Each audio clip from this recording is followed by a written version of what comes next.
Oke lur, buat Kang Mas, Mbak Yu yang suka banget dengan es cendol tapi bosan dengan varian cendol yang itu-itu dan gitu-gitu aja, cobain yo bikin es cendol kekinian yang unik, enak, seger dan krenyes, yaitu es cendol Bangkok. Apalagi dengan tampilannya yang cantik dan menarik, cocok banget untuk dijadikan ide jualan. Penasaran apa saja bahan dan bagaimana cara membuatnya? Yuk, mari kita bikin sama-sama. Tapi sebelumnya, assalamualaikum warahmatullahi wabarakatuh. Selamat datang kembali ya di channelnya Bang Aksa. Jangan lupa tekan tombol like, subscribe, dan aktifkan lonceng notifikasinya agar selalu update video-video terbaru dari channel ini. Nah, untuk bahan cendolnya di sini saya menggunakan buah bengkoang sebanyak 1 kilo dan sudah saya kupas kulitnya.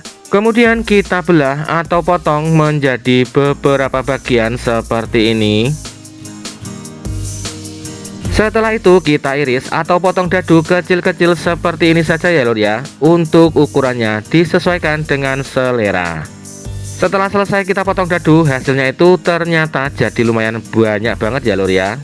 Berikutnya siapkan panci yang sudah berisi air sebanyak 1500 ml atau 1,5 liter. Masukkan buah bengkoang ke dalam panci dan rebus selama kurang lebih 15-20 menit. Ini tujuannya agar buahnya itu tidak terlalu kerekes atau keras-keras saat dikunyah. Sesekali kita aduk-aduk agar matangnya itu merata loh ya. Setelah dirasa cukup merebusnya, matikan kompor dan selanjutnya kita tiriskan. Kemudian kita bagi menjadi 3 wadah sama rata. Untuk wadah pertama saya beri pewarna merah makanan secukupnya saja. Aduk-aduk udek-udek agar buah bengkoangnya ini terbaluri semuanya secara merata. Selanjutnya kita taburi dengan tepung tapioka. Pertama saya gunakan sebanyak 3 sendok makan terlebih dahulu. Aduk-aduk supaya buah bengkoangnya ini terbaluri oleh tepung tapioka secara merata. Kemudian tambahkan lagi taburi tepung tapioka sebanyak 3 sendok makan secara bertahap. Aduk-aduk kembali supaya buahnya ini benar-benar terbungkus oleh tepung tapioka. Setelah selesai seperti ini hasilnya. Wadah yang kedua saya beri pewarna hijau makanan secukupnya. Lakukan proses yang sama, aduk-aduk agar buah bengkoangnya ini terbaluri secara merata. Taburi tepung tapioka. Pertama saya gunakan sebanyak 3 sendok makan. Aduk-aduk kembali agar buahnya ini terbaluri tepung tapioka secara merata. Kemudian taburi lagi secara bertahap sebanyak 3 sendok makan tepung tapioka. Aduk-aduk kembali agar buah bengkoangnya ini benar-benar terbaluri dan terbungkus tepung tapioka secara merata. Untuk wadah yang ketiga saya beri pewarna kuning tua makanan secukupnya. Kita lakukan proses yang sama, taburi tepung tapioka secara bertahap, aduk-aduk sampai merata. Nah, untuk tebal tipis lapisan tepungnya ini bisa disesuaikan ya lur ya. Kalau ingin lebih tebal bisa ditambahkan lagi tepung tapiokanya secara bertahap, disesuaikan dengan selera gitu ya. Tahap berikutnya didihkan air sebanyak 1,5 liter hingga benar-benar mendidih. Kemudian kita masukkan cendol bengkoangnya ke dalam air yang sudah benar-benar mendidih. Nah, setelah cendolnya ini sudah mulai naik ke atas, itu berarti sudah mulai matang dan kenyal. Kemudian matikan kompornya, tiriskan dan langsung masukkan ke dalam air es atau rendam di air es. Ini tujuannya agar cendolnya nanti benar-benar kenyal gitu ya. Setelah direndam di air es lalu tiriskan. Nah, untuk cendol yang warna hijau dan kuning lakukan proses yang sama. Untuk bahan berikutnya adalah Nutrijel kelapa muda yang 15 gram. Masukkan ke dalam panci. Tambahkan 5 sendok makan gula pasir.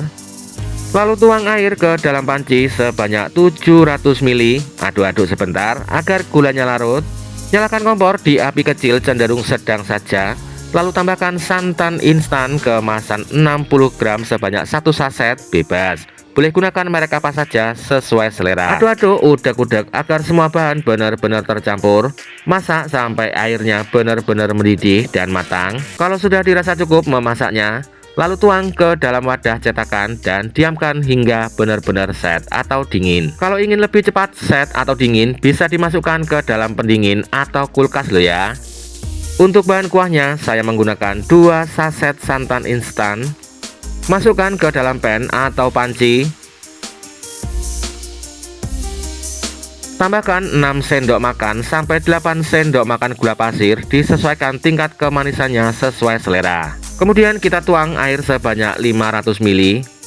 Tambahkan juga sedikit garam, masukkan 1 lembar daun pandan, ikat simpul, aduk-aduk sampai tercampur merata dan masak hingga matang atau airnya mendidih. Kalau sudah dirasa cukup, matikan kompor dan tunggu hingga dingin.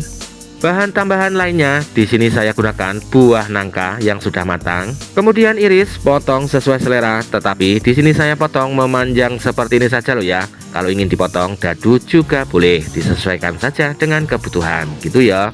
Nah, setelah jeli kelapa mudanya ini set, kemudian kita kerok sedikit memanjang seperti ini saja agar terlihat seperti kelapa muda aslinya. Nah, seperti ini hasilnya ya lor ya. Oke, selanjutnya kita ke cara meraciknya. Di sini saya gunakan wadah tin wol yang ukuran 300 ml. Pertama kita masukkan cendol bengkoang yang warna merah. Untuk tiap wadahnya saya gunakan sebanyak 1 centong sayur. Kemudian cendol bengkoang yang warna hijau, untuk tiap wadahnya saya berikan sebanyak 1 centong juga. Cendol bengkoang yang warna kuning juga sama loh ya, takarannya sebanyak 1 centong juga. Kemudian di atasnya kita tambahkan es batu secukupnya saja, disesuaikan dengan selera.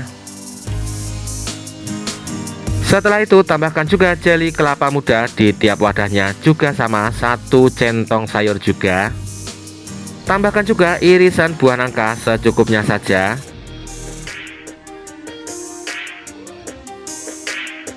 Lalu siram dengan kuah santan.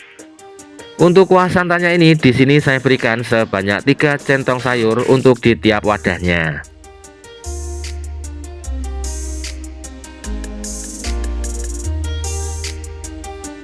Nah, agar tampilannya itu lebih menarik lagi, bisa ditambahkan juga garnish daun pandan seperti ini ya lor ya. Kalau untuk jualan, tutup wadahnya dan berikan stiker thank you seperti ini agar tampilannya jadi lebih menarik. Es cendol Bangkok ini tampilannya cantik dan yang jelas rasanya itu seger banget loh ya. Enak, manis, gurih, dan krenyes. Bahannya ekonomis, mudah membuatnya, dan cocok banget untuk dijadikan ide jualan es cendol kekinian, ide jualan bulan Ramadan, atau ide usaha di pinggir jalan. Resep ini hanya referensi saja loh ya. Teman-teman bisa mengganti bahan, takaran, serta cara mengkreasikannya sendiri di rumah. Selamat mencoba dan semoga bermanfaat. Salam sukses selalu dan see you next video. Wassalamualaikum warahmatullahi wabarakatuh.